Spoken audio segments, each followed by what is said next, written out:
Hey guys, Chef Angela here, and I'm going to teach you how to make my own homemade dumpling wrappers.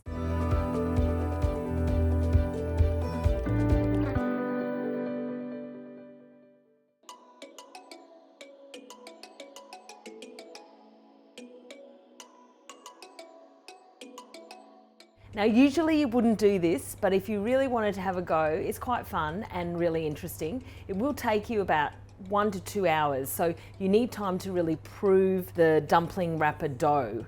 So what I'm going to do is I'm going to show you how we make the dough. It's 230 grams of quite firm flour. Now I've used the 00 flour, which is what you make pasta and pizza dough out of. I'm going to add that to my bowl. So now I'm going to add 100 grams, not mils, of boiling hot water to my dumplings, making sure that it's exactly 100 grams. And I'm going to add the hot boiling water and do it really slowly at the front by mixing it really gently. So what you're trying to do is you're making a hot dumpling dough.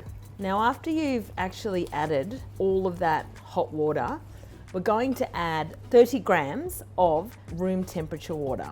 So that's just room temperature. I'm going to add half of that and then reserve it to the side.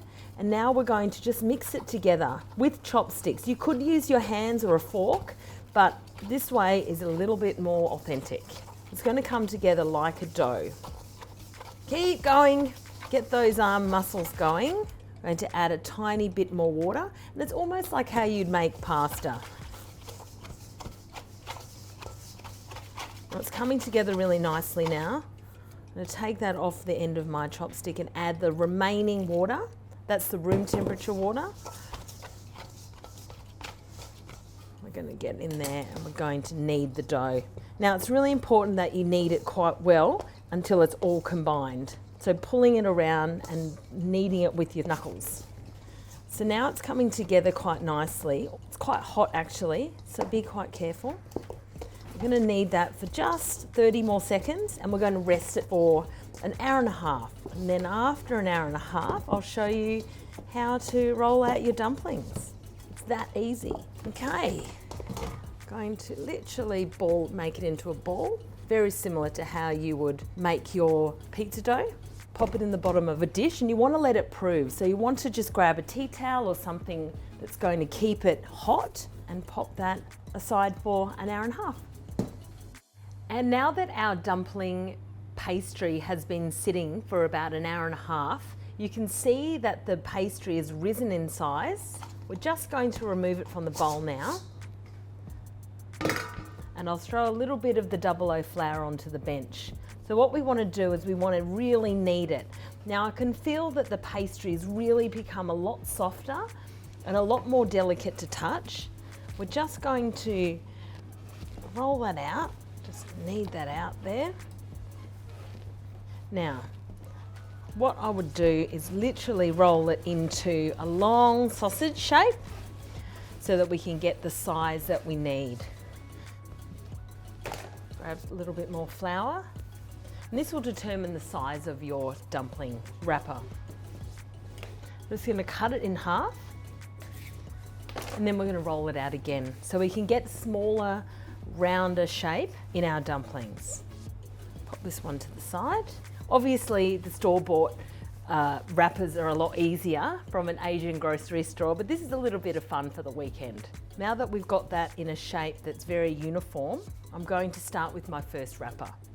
I'm going to slice a little bit off. Another one. Get some flour. We're going to roll out the first one by holding this shape, and then we're rolling out the base. Turning, rolling, turning, rolling, until your wrapper becomes a round shape. And keep going into the desired size and shape that you need. I am aiming for a round shape here. So there's my first dumpling wrapper.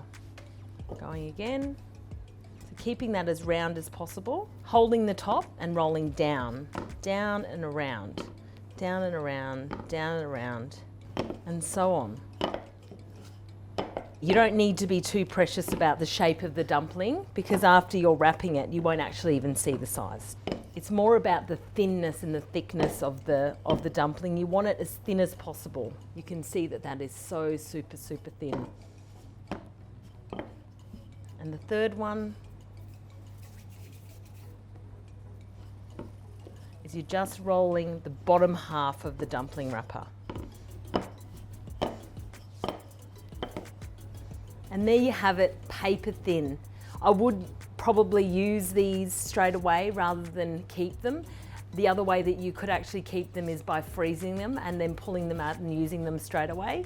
I would fill it with my favourite dumpling mix and eat it straight away. So I've got some other filling recipes for the dumplings, so make sure you go onto YouTube and subscribe to me at Fresh Food Friday.